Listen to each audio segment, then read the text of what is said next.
हमारे बदन के अंदर चारों वर्ण है बेटा, हम चारों वर्ण से यहाँ परिपूर्ण हैं, तो हमको किसी जाति का सबसे बड़ा जाति मानव जाति है, जिनके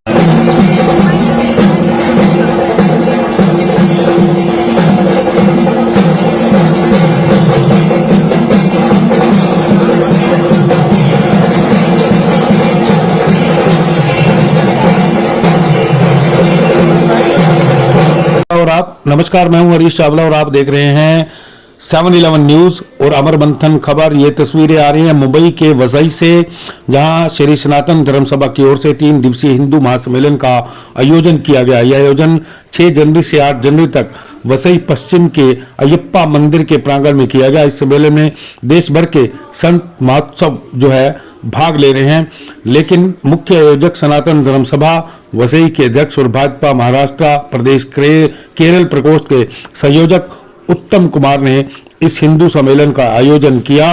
कार्यक्रम के लिए बकायदा स्वागत समिति बनाई गई। आप तस्वीरों में देखिए कि किस तरह से महाकाल भैरव अखाड़ा के प्रमुख स्वामी कैलाशपुरी महाराज जी का अभिनंदन, स्वागत और हर्षोल्लास के साथ श्रद्धा सुमन पूर्वक उन पर फूल अर्पित किए जा रहे हैं। यह खबर आपको जरूर देखनी चाहिए।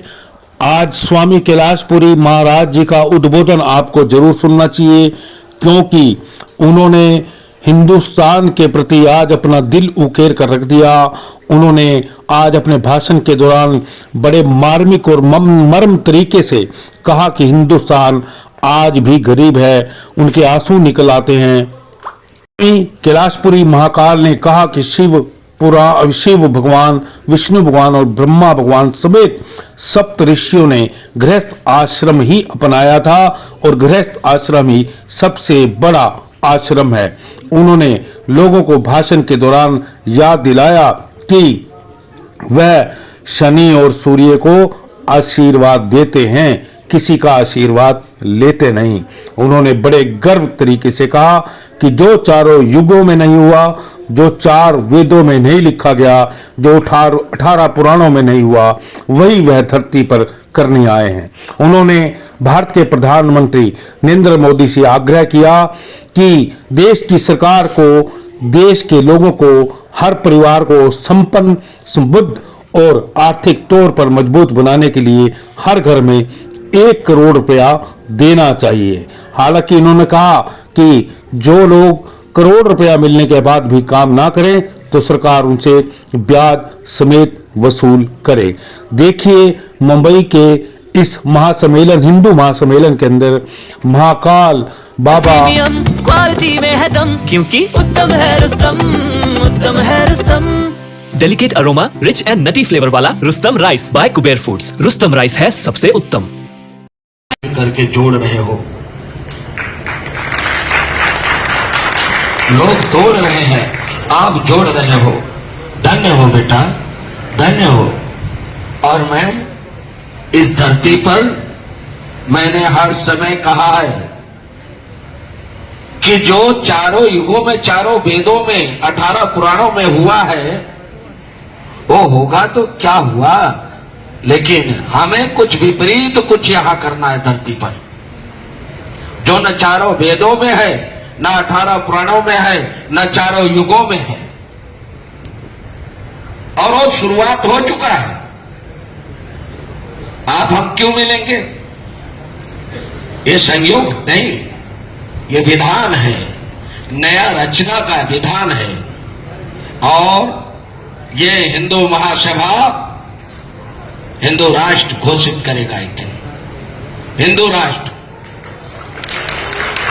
ये हिंदू महासभा में ही इतनी बड़ी ताकत होगी, पूरे हिंदुस्तान के हिंदू, उसके अंदर कौन ब्राह्मण है, कौन क्षत्रिय है, कौन वैश्य है, कौन शूद्र है, जाति पाति लेकर चलना नहीं है। और जाति कौन कहता है? जाति का अंश मैं बताता हूं। स्वामी त्रिशूल पकड़िए, इसको ब्रह्म कहते हैं, सबका ब्राह्मण है, भुजाएं क्षत्रिय है, पेट वैश्य है, पैर शूद्र है, चारों वर्ण हमारे अंदर है। हम कहां जाति पाति के फेर में पड़े रहते हैं। एक के बिना एक रह नहीं सकता, चल नहीं सकता, पूर्ण नहीं हो सकता। तो हम कभी कहते हैं अरे कौन आ गया, ये तो वैश्य है, ये तो शूद्र है। हमारे बदन के अंदर चारों वर्ण है बेटा, हम चारों वर्ण से यहां परिपूर्ण हैं। तो हमको किसी जाति का सबसे बड़ा जाति मानव जाति है। जिनके अंदर मानवता नहीं होगा वो जाति ही क्या मतलब, वो सनातन के भी नहीं हुए। हिंदू क्या मतलब, सनातन के भी नहीं हुए। और सनातन हिंदू एक हमारा ऐसा है कि मतलब बट वृक्ष के समान है। इसके अंदर सभी को छांव देने वाला है, किसी को दुर्भाव रखने वाला नहीं है।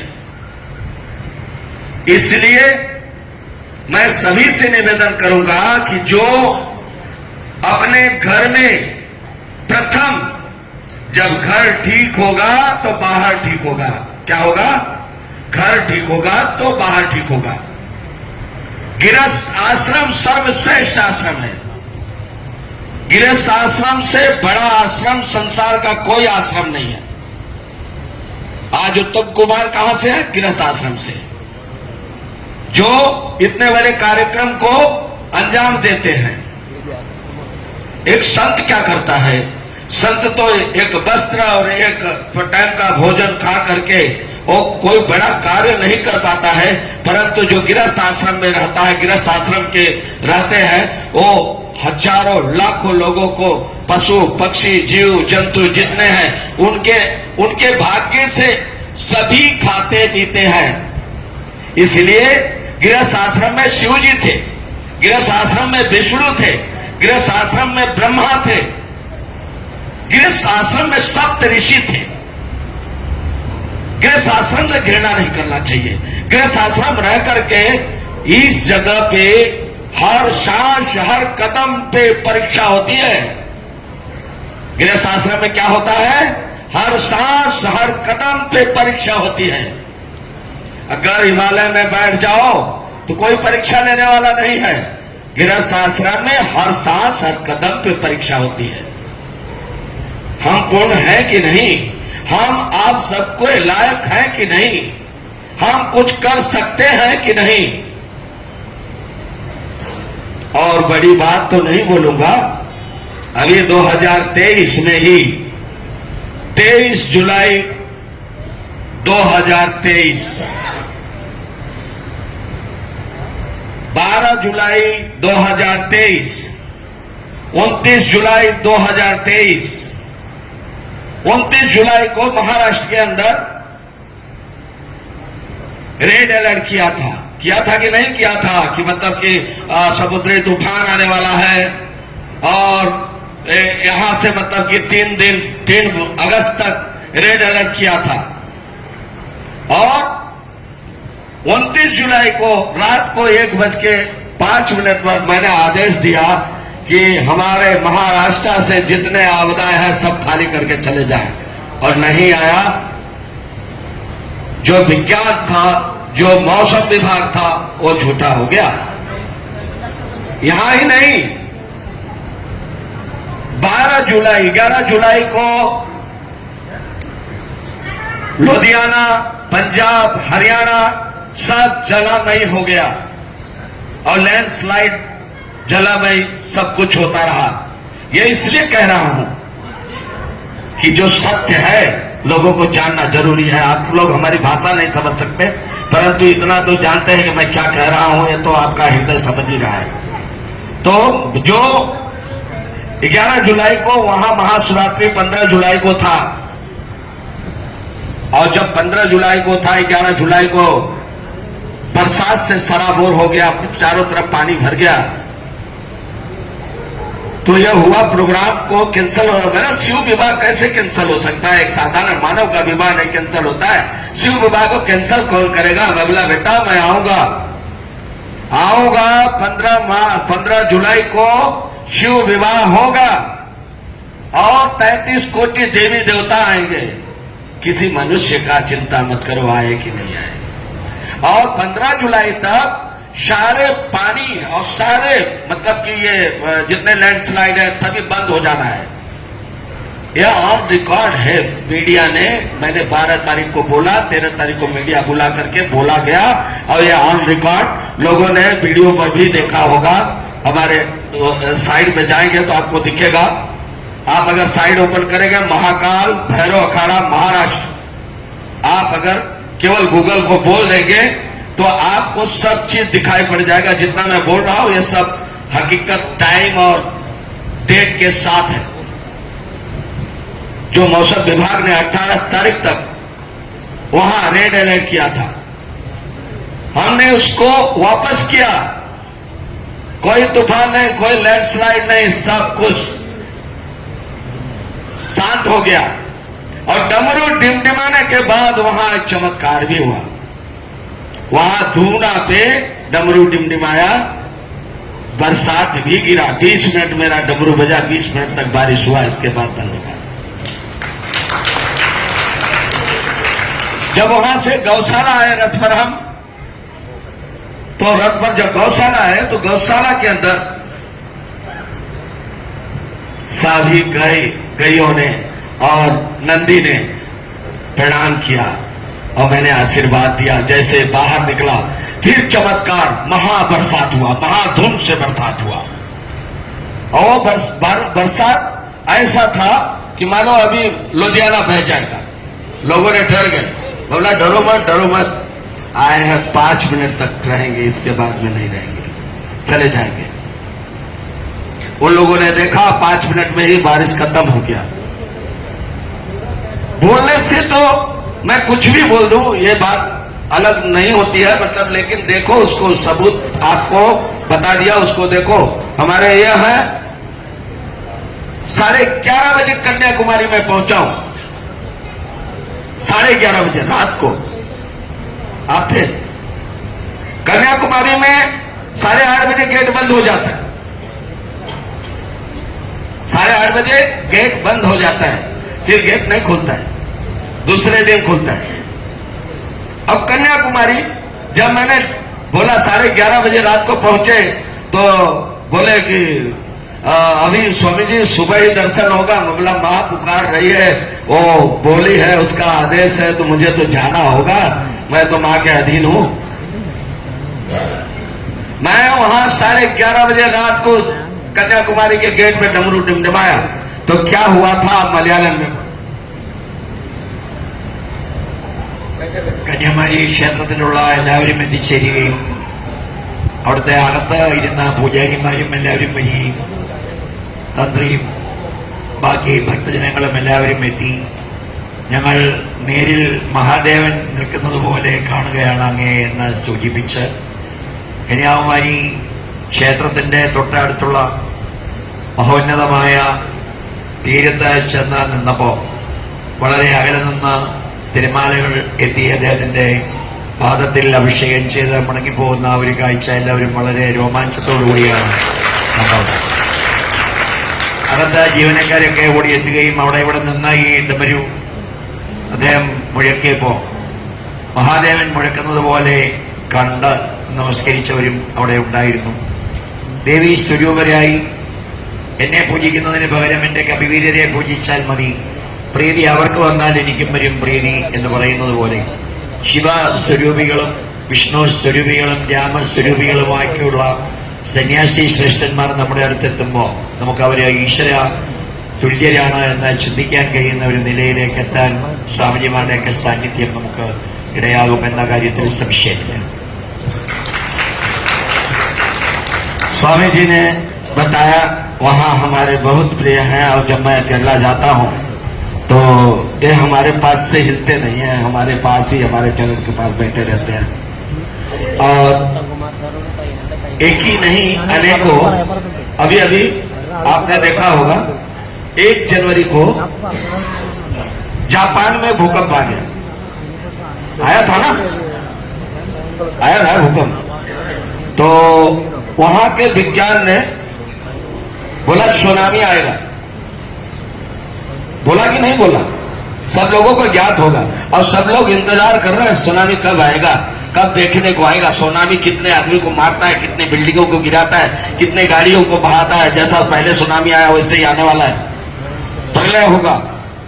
मैंने 1 बजे रात को प्रत्यक्षम किम प्रमाणम, जरा बेटा निकालो वो वीडियो को और उसको लोगों को दिखाओ, देखने दो। मैंने आदेश दिया 1 बजे रात को, 1 जनवरी 1 बजे रात को कि सुनामी को लौट जाना है, नहीं आना है। और मेरे अगले आदेश तक का पालन करना है उसे। ऐसा नहीं प्रकृति को आदेश देता हूं मैं, मनुष्य की बात तो नहीं कर सकता, परंतु प्रकृति को जो मैं बोलता हूं प्रकृति को सुनना होता है और प्रकृति सुनता है। लौट गया सुनामी, उसकी हिम्मत नहीं है। मैं शनि को आशीर्वाद देता, चंद्र को आशीर्वाद देता, सूर्य को आशीर्वाद देता हूं। मैं स्वयं महाकाल के ज्योतिर्लिंग में आकर के दुनिया को बता दिया हूं कि मैं ही महाकाल हूं। मैं इस धरातल पर आया हूं जो चारों युगों में नहीं हुआ है, चारों वेदों में नहीं हुआ है, 18 पुराणों में नहीं हुआ है, वो मैं धरती पर करने आया हूं। और ऐसे उत्तम कुमार जी, ये बात हमारी आप लोगों सबके संबंध में है। अवश्य ऐसे ऋषि मुनि हमारे जो ये बैठे हुए हैं, हमारे नारायण गिरी जी, मैं इनको बहुत बहुत नमन करता हूं। आज जगह जगह इन्होंने जगह जगह जो अन्नदान का रखा है और उतने लोग खाते पीते हैं, इतने गरीबों का भला होता है। ऐसे ऋषि मुनियों से, ऐसे रिश्ते से मैं बहुत प्रसन्न रहता हूं, जिनकी व्याख्या की जानी चाहिए, जिनको रूट देना चाहिए। मैं जानता हूं आज मैं कुछ पॉलिटिकल बात करूं अगर, तो पॉलिटिकल बात में हमको अच्छी नहीं लगती है, क्योंकि हम पॉलिटिकल नहीं हैं। हम तो सभी के लिए हैं, सभी को प्रेम करते हैं, हम संत जन हैं। हम सबको यहाँ ज्ञान और उनके भटके हुए मार्ग को संतुष्टि दे करके उसको मार्गदर्शन करने आए हैं। तो हमारा काम ही है कि हम अच्छी तरह से मार्गदर्शन करें। आज देखो 600 करोड़ रुपया कैश मिला, 600 करोड़ रुपया कैश मिला। अभी 5 करोड़ अभी कल परसों कैश मिला, कल परसों। आज समझो हमारा हिंदुस्तान कितना है, 140 करोड़ का मात्र लगाया जाता है। मैं इसकी पीआरएल दाखिल करने वाला हूं और सुप्रीम कोर्ट में कोई अगर सहयोग करना चाहे तो मुझे करे, नहीं करे, लेकिन जरूर करे, करना चाहता हूं मैं कि 140 करोड़ हमारी जनता है भारतवर्ष की। 1-1 करोड़ रुपया, 140 करोड़ रुपया तुम पहले एक जनता को दे दो। ये इसका पीआरएल दाखिल करना है मुझे। और जो हमारे भारतवर्ष का कर्जा है, ये सबके दिल में आना चाहिए। आज मेरा ये आवाज उठा है, इस आवाज को बुलंद होना चाहिए। जो हमारा भारतवर्ष का 80 करोड़ लोगों को अनाज फ्री जाता है, उनका फ्री बंद करना चाहिए, पानी बंद करना चाहिए, मतलब कि बिजली बंद करना चाहिए। फ्री का बंद करके हमारा जो भारतवर्ष में कर्जा है उसका ध्यान रखना चाहिए और वही चीज से हमारा भारत का विकास होना चाहिए। ऐसा मेरा मानना है। आप लोगों का सबका क्या मानना है? यही मैं चाहता हूं कि मेरा भारतवर्ष करोड़पति हो। जब मेरे गरीब से लेकर के सभी जाति धर्म के पास 1 करोड़ रुपए हो गए, उससे क्या फर्क पड़ने वाला है? लेकिन एक उसमें बाधा है, यहां पॉलिटिकल थोड़ा बात आता है कि उनकी ताली कौन बजाएगा। 1 करोड़ रुपया हर एक के घर में हो गया तो उनके साथ कौन रहेगा? 1 करोड़ रुपया घर में हो गया तो नहीं होने देंगे ऐसा। फिर ये बिल्डिंग का काम है, रोड का काम करेगा कौन? 1 करोड़ रुपया हो गया तो। सबसे बड़ा प्रॉब्लम हमारा यहां खड़ा होता है कि हमारा जो सिस्टम है बहुत बुरा तरह से डैमेज हो जाएगा। ना रोड बनाने वाला मिलेगा, ना घर में, ना बिल्डिंग में कोई कामगार नहीं मिलेगा। इसके लिए हमने एक रास्ता निकाला है। जिन घरों में जो काम जो करते हैं उन घरों का एग्रीमेंट होगा और उस एग्रीमेंट के द्वारा अगर वो काम करने से इनकार करते हैं, नहीं आते हैं, उनके घर के लोग नहीं आते हैं, तो उसके ऊपर वो ब्याज के साथ वो पैसा रिफंड लिया जाए। इसलिए हमारी इकोनॉमिक भी बनी रहे और हमारा देश भारतवर्ष का कर्जा उतारना बहुत जरूरी है बेटा। और जब तक हमारे भारतवर्ष में 80 करोड़ लोगों को फ्री अनाज जाता रहेगा, हम कर्जदार बनते रहेंगे, कभी हम कर्जे से मुक्त नहीं होंगे। और ये मिला हुआ पैसा आप सबका ही है। उसको बीआरएल में 1 करोड़ रुपया हर एक के घर में पहुंच जाए, सब हमारा पूरा भारतवर्ष करोड़पति बने। उत्तम बेटा, मैं कोई अगर बुरा कहूं तो जरा मुझे उत्तर देना, क्योंकि ये पॉलिटिकल लोगों को शोभा नहीं देगा और वो लोग इसको मान्य नहीं करेंगे कि उनके हाजी उनके पास जुटेगा कौन, उनकी भीड़ लगाएगा कौन। ये तो गरीब ही लगाते हैं। इसलिए उनको एक बार देश के साथ जुड़ना चाहिए। कोई भी पॉलिटिकल हो, कोई भी नेता हो। मैं नरेंद्र मोदी से निवेदन करना चाहता हूं कि ये जो मैंने प्रस्ताव रखा है, इसको लिखित रूप से इस तरह से प्रस्ताव मेरे भारतवर्ष को तुरंत गरीबी दूर करें और सबको करोड़पति बना दें और बाकी का पैसा अपने काम में लगा लो। हमारा भारत जब हर एक के पास 1 करोड़ रुपया होगा, सुदृढ़ होगा, मजबूत होगा, किसी प्रकार का उसको छत की जरूरत नहीं, तुम्हारे एहसान की जरूरत नहीं है। तुम्हारा एहसान की जरूरत होते होते तो ये सब माल वहीं से निकल रहे हैं और ये बादल से गिरा है, खजूर पे अटक गया है, आप तक पहुंचेगा नहीं, ऐसा भी उम्मीद करता हूं मैं। पहुंचेगा नहीं। क्यों पहुंचेगा नहीं? सबसे बड़ा प्रॉब्लम यही है। रोड कौन बनाएगा, बिल्डिंग का वर्किंग कौन करेगा, और नेता आएगा तो उसकी ताली कौन बजाएगा? सत्य बहुत कटुक होता है बेटा, बहुत कटुक होता है, दर्द भी होता है। मेरा हिंदुस्तान इतने समय से आज भी वही गरीब है। क्यों? जो आता है अपनी अपनी झोलियों को भर करके इकट्ठा कर लेता है। क्यों? हमारी माताएं बहनें एक धोती एक रोटी के लिए तरसती है। क्यों? क्रोध भी आता है, प्यार भी आता है, क्या करूं? दांत भी अपना है वो, और ओठ भी अपना है, जीभ भी अपना है, क्या करूं? क्या करूं? सब जाति पाति के झंझट लगा करके एक दूसरे को लड़ाने का काम करते हैं। इनको शर्म आता नहीं किसी लीडर को, किसी नेता को। हमारा भारत को उजाड़ करके ये जो कमल है, कमल की तरह खिलना है उसको, और उसके अंदर उसकी पंखड़ियां बिखेर देते हैं। कैसा लगेगा एक फूल की पंखड़ियां निकल गई तो? बताओ बेटा, बताओ बेटियों, बताओ। हम नहीं चाहते, हमको किसी नेता के साथ जाकर के फोटो खिंचाने की शौक नहीं है। हमको गरीबों के साथ उत्तम है रुस्तम, उत्तम है रुस्तम।